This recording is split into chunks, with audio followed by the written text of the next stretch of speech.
Merci d'être avec nous sur France Info. Le grand titre à la une de l'actualité, c'est bien sûr l'élection présidentielle en Russie.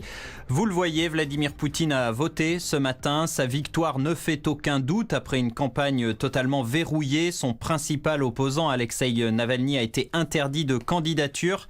Vladimir Poutine va donc rester le maître du Kremlin jusqu'en 2024. Il espère une forte participation pour asseoir sa légitimité. L'opposition dénonce d'ores et déjà des fraudes. Les résultats seront manipulés, assure une spécialiste de la Russie sur France Info. Et puis regardez cette image, l'acteur Gérard Depardieu a voté lui aussi. C'était ce matin à l'ambassade de Russie à Paris, proche de Vladimir Poutine. On rappelle que Gérard Depardieu a la double nationalité.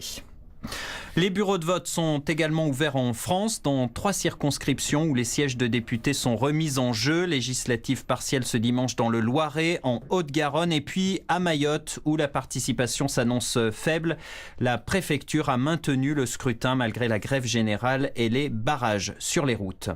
La fermeté de Bruno Le Maire face aux syndicats de la SNCF. Le ministre de l'économie était ce dimanche sur France Info. Il assure que le gouvernement va tenir bon sur la réforme du rail malgré la grève dure annoncée par les syndicats.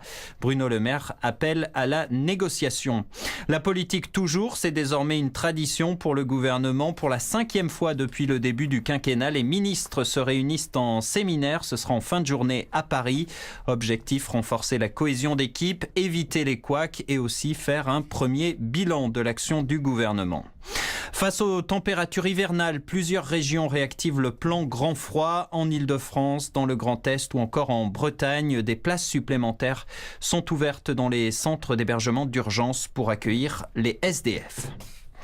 On passe au football. Avant le choc des Olympiques ce soir entre Marseille et Lyon, on suit cet après-midi le déplacement du PSG à Nice. Le coup d'envoi a été donné à 13h, horaire tout à fait inhabituel car la rencontre est diffusée en prime time à une heure de grande écoute. Donc en Chine, le football français veut en effet gagner en notoriété en Asie.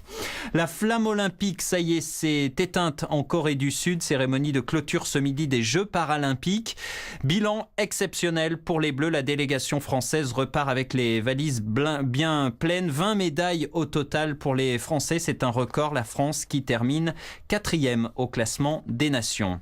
Et puis donc c'est le retour du froid, de la neige. L'hiver joue les prolongations. Et pourtant c'est aujourd'hui que commence le printemps du cinéma. Pendant 3 jours, notez bien, toutes les séances sont à 4 €. Passez un très bel après-midi avec nous sur France Info.